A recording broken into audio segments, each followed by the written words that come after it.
Welcome to Time Out. It's your man, the myth, the legend, the voice, and this is where we take a step back and assess the game of life, looking to God for strategies to bring us true success. This week's thoughts. So, now, in American sports, you often see coaches while people are practicing that they'll instill this hustle mentality in their players. How do they do that? It's the way that you return to the huddle. They'll tell you, don't walk back to the huddle. Run back, jog back, give me everything you have.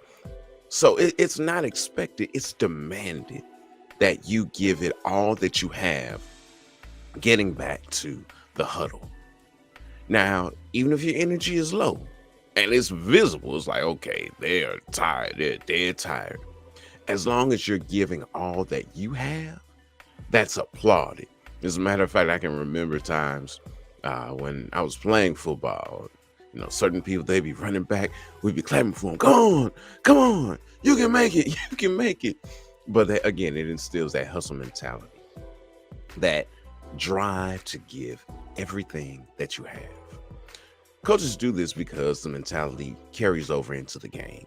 You'll see a baseball player who will lay out for a catch, and they may even be hurt after they make contact with the ground because they've been horizontal with it. But they do that based on this kind of mentality. Hoopers diving for a loose ball, or standing in for a charge. Those are things that display this selling out mentality. And in football, receivers, just pushing beyond their greatest limits to make that one-handed grab and staying focused on catching that ball, even though they're falling out of bounds, or they make sure they get the 2 feet in. This again shows that mentality, that sellout mentality, that give it your all mentality.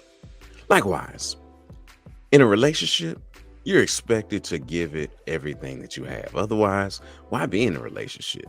You're playing with your time and theirs. This also applies to our relationships with God.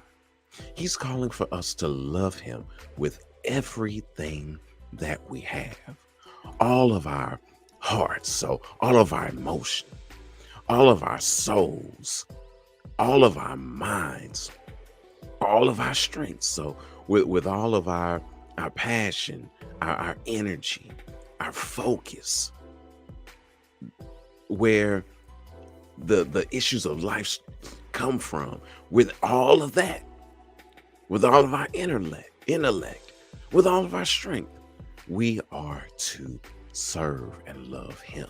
He wants it all because he gave it all to us, and he gave up his all in order for us to have it.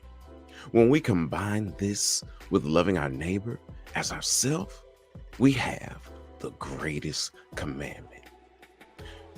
If we're loving him with everything that we have, then no one has to tell us, hey, don't kill, don't steal, don't lie. We don't need anyone to say that if we're loving him with everything that we have, because we just understand the impact of that.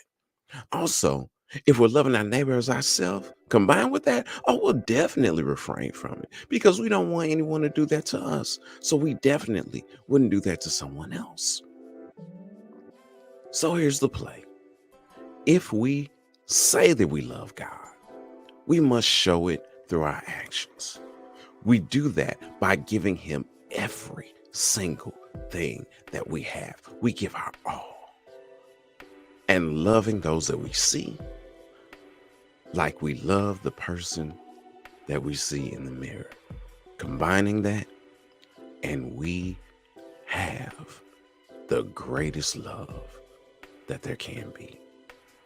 It's your man, the myth, the legend, the voice, with this week's timeout. All right, time to get back in the game of life. Until next week, ready, break.